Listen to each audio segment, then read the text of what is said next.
Now the Rogers Center, the Major League Baseball trade deadline. It is Monday. The Jays have been buyers so far as they gear up for the stretch drive. Joining us now to talk about the moves that they have made already and the moves that they might be making coming up to Monday is Jays analyst Kevin Barker from Baseball Central. Thanks so much for joining us.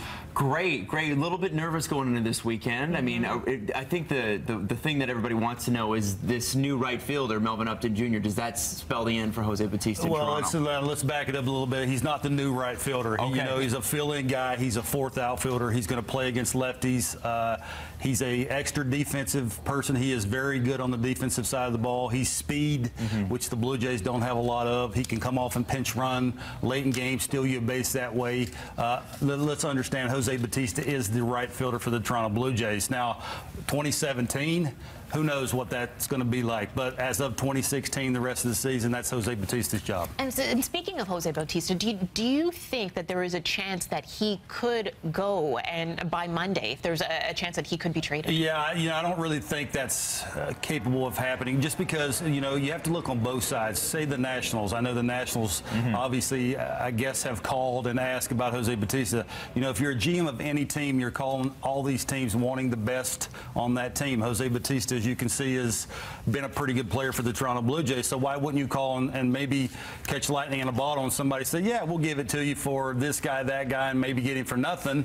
Well, if you're Marshall Power, you're probably not going to do that. So best for both situations. What Jose Bautista is a Toronto Blue Jay. He helps you win now. Doesn't make any sense for the Blue Jays to get rid of a guy that's leading off for you, that brings what he brings, not only on the field but off the field. So doesn't make a lot of sense. Again, it's fun for us to talk about. It's fun for you guys to talk about. But when it comes right down to it, I just don't think it makes any sense. But I think too, as Torontonians, we are so used to seeing our teams underperform that we're actually seeing a team perform extraordinarily well. They stumbled a bit out of the gate, but I mean, this is a team that is 2 games out of first place, or 1.5, I guess, as of last night. And quite honestly, this is a great baseball team just the way they are. Yes, it is. Well, it is, but you can always add pieces. Sure. Every team this time of the year is trying to get experience. It's all about experience, because the old saying is you can't teach experience. You want the guys, and we were talking before this show started, you want the guys this time of the year that doesn't get the wide eye. So when you're getting called on in big situations and you're a game and a half behind the division winner, you don't want to get like this when it matters. So you go out and you try and get experienced guys that can come in and throw strikes, that can, not miss a beat when you're putting them in. A guy like Eric Kratz, they just picked up Eric Kratz that's going to their minor league system in Buffalo.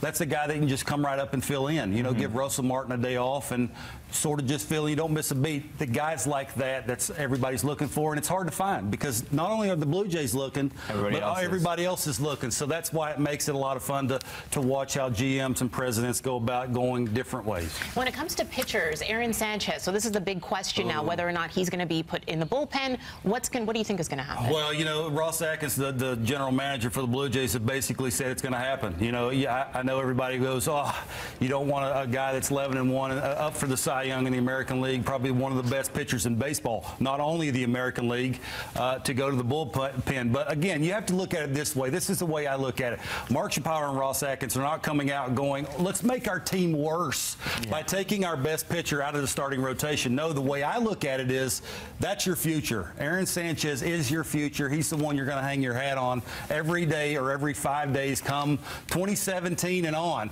So why don't you want this guy as healthy as possible? However that is. Now, is that the right way to do it, by taking him whenever they take him out and put him in the bullpen? Who knows? But again, it's all about guys being smarter than we are and understanding, how certain guys work, how their innings are, how easy it is for him to get it to the slot every time, how easy it comes out of his hand. They look at all of these things and add up to where he's going to go and when he's going to go. So, sometimes you just have to trust in the guys running the show. Well, Kevin Barker, thank you so much for coming on. We do know that you can listen to Kevin on Baseball Central every weekday at noon, and I'm a faithful listener. That's on Sportsnet 590 The Fan. Also, Sportsnet will be airing their MLB Central trade deadline special Monday at 4 o'clock, and let's get it up to Kevin in the newsroom.